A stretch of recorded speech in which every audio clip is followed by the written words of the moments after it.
Ask him if self is just an illusion.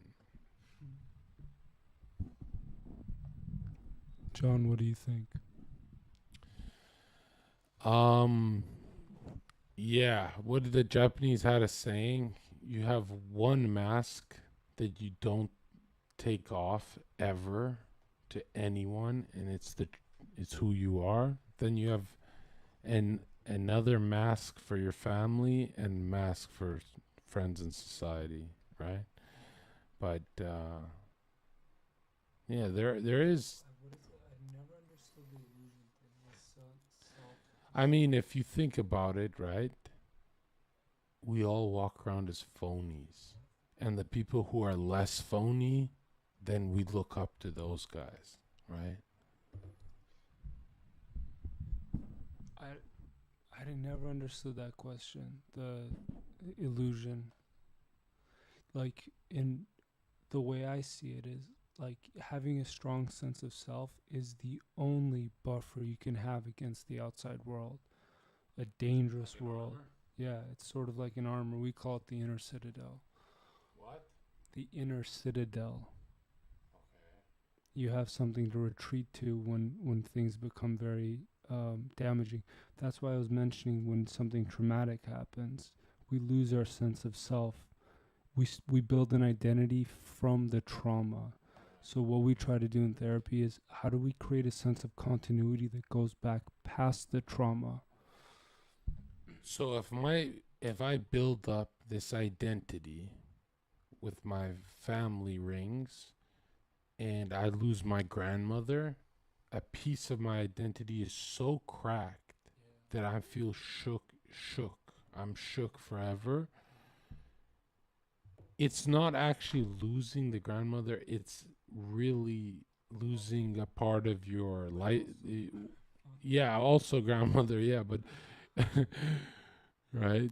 Um oh, so it's like a warping of your reality that you can't handle. Yeah, yeah, correct.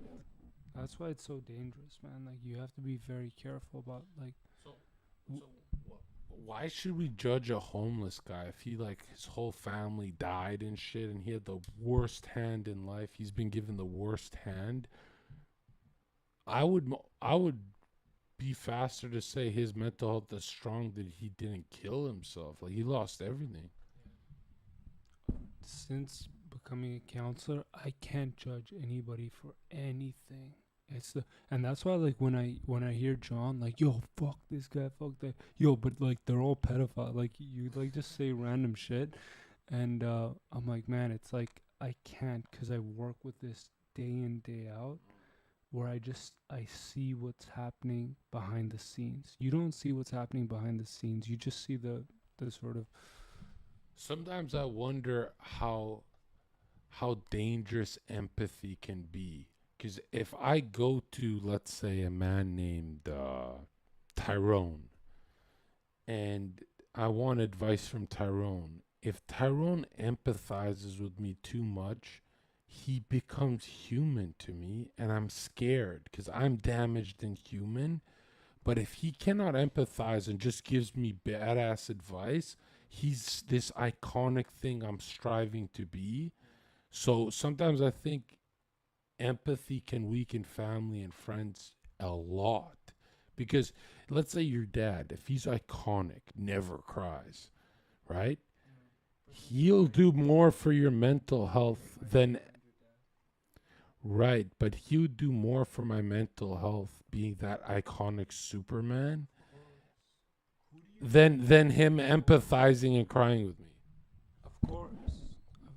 Um, yeah, well, there's like a place for both, right? Sometimes, like, you just look, if somebody empathizes with you, that's the deepest connection you can have.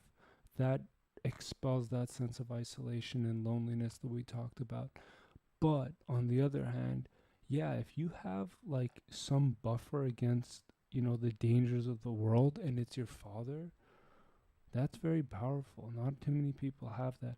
But then the question becomes as you get older and your parents become frailer, which is, I think, a lot of us, and you start, that image starts to crack, you become very exposed to the dangers of the world, because now there's no protection. That's why a lot of people can't go past their parents. They can't go past their father. Subconsciously, they don't want to, because that exposes them to the. It removes the barrier between them and the dangers of the world.